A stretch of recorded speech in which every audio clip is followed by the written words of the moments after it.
We're rallying into the close today, rebounding and trying to recover a good portion of losses from the previous trading days. My next guest says we haven't seen the bottom yet, but he's still finding opportunity for investors amid this volatility. Let's bring in Warren Pies of 314 Research. Good to have you back. Why don't you think we've hit the bottom?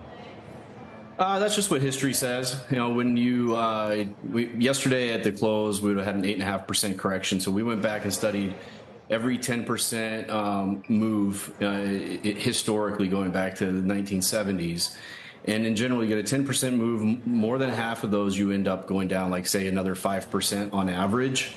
Those results get better when the Fed cuts within the next 3 months, and definitely better if you don't have a recession. So that kind of leads me to believe that historically would expect maybe we get down to something like that 4,900 level that we saw in the April lows. But, you know, if you're a long-term investor, even an intermediate-term investor, the upside, I think, outweighs the downside, say 3 to 1 in going out to the end of the year. Are you inferring that most of what you think is the cause of all of this is the U.S. and not what's taking place in Japan?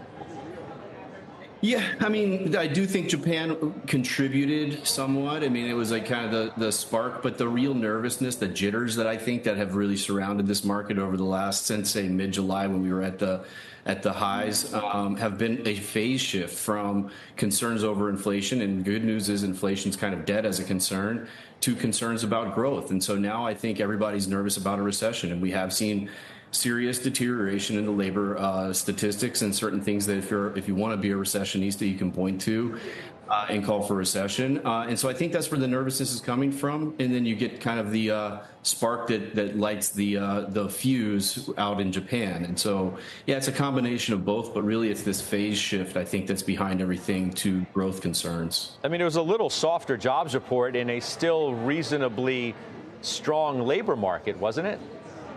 Yeah, to me, I don't see it. I don't see a recession. I think that the fears are overblown. I mean, that's kind of the big takeaway for us is that, you know, if the Fed is on an easing path, which they are, and everybody agrees on that now, and you don't see a recession in our framework, our recession framework looks at the housing market, construction jobs.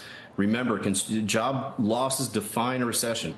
The average recession, construction job losses make up 30% of total jobs lost in the U.S., even though those industries only make 5% of total jobs. And so you need to get these cyclical parts of the economy rolling over to get a true recession. And that's what we focus on. We don't see any kind of signs right now of serious layoffs in the residential construction payroll segment or anything in the construction segment. So in my view, no recession. Yeah, I get there's some nervousness. You're seeing breadth deteriorate in the industry growth.